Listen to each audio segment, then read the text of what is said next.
ये है दैनिक प्रातःकाल का डिजिटल एडिशन प्रातःकाल लाइव।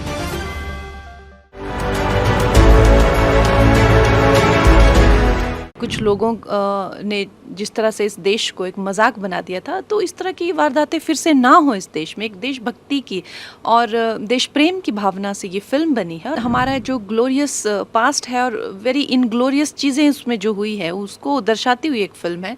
तो इसीलिए कुछ लोगों को मिर्ची लग रही है। जिन लोगों को जो है ये इस फिल्म से शायद उनके पर्दे फाश होंगे तो मिर्ची तो लगेगी। वो फॉरेन जाते हैं तो किस तरह के देश को लेकर किस तरह की वो बातें करते हैं, आपने वो भी देखा हुआ है। तो क्या उनको देश को लेके उनकी क्या भावनाएं हैं, वो किससे छुपी हैं? वो तो अपनी सत्ता के लिए देश के टुकड़े करने से नहीं वो हिचकिचाते हैं। ये भी पॉलिटिकल गेन के लिए ये चीज़ें की जाती हैं, वोट बैंक बनाने के लिए चीज़ें की जाती हैं।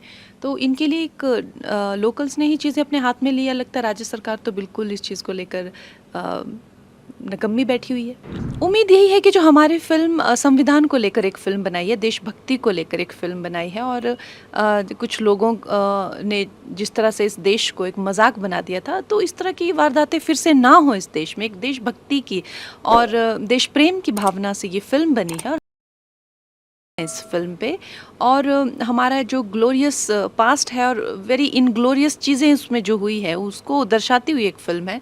तो इसीलिए कुछ लोगों को मिर्ची लग रही है। जिन लोगों को जो है ये इस फिल्म से शायद उनके पर्दे फाश होंगे तो मिर्ची तो लगेगी। अब मुझे तो लगता है विपक्ष वाले, अब देखिए जिस तरह से अभी भी आप राहुल गांधी जी फॉरेन जाते हैं, उनको कुछ लोगों को जो है वो यूज़ किया जा रहा है, इसमें भड़काया जा रहा है, यूज़ किया जा रहा है, फ्रिंज ग्रुप्स को जो है इंस्टिगेट किया जा रहा है। और आप जानते हैं किस तरह से ये सब चीज़ें वर्क करती हैं।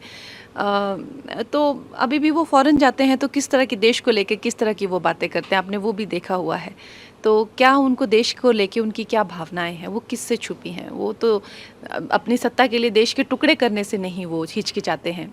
तो ये आप जानते हैं कि उनकी क्या भावना है। हमारे देश में जो क्राइसिस हैं, जो मैंने हमेशा से ही कहा है कि जो रिफ्यूजीज़ का जो इन्फिल्ट्रेशन है, जो बाहर से जो लोग आते हैं और अगर आपको किसी देश की नागरिकता चाहिए या आपको किसी तरह का आइडेंटिटी चाहिए तो आप बनवा सकते हैं। लेकिन मैं भी जानती हूँ यहाँ पे लोग जो हैं फेक नाम यूज़ करके, फेक जो है गलत दूसरे धर्म के नामों पर जो है व्यवसाय चलाकर जो हैं, और जिस तरह से लोकल्स की जो सिक्योरिटी को भी हार्म है, उनकी जो है पूरे जो प्रदेश है उसके लिए ये एक बहुत बड़ा चैलेंज बन गया है। और इन चीज़ों को आप जानते हैं, ये भी पॉलिटिकल गेन के लिए ये चीज़ें की जाती हैं, वोट बैंक बनाने के लिए चीज़ें की जाती हैं।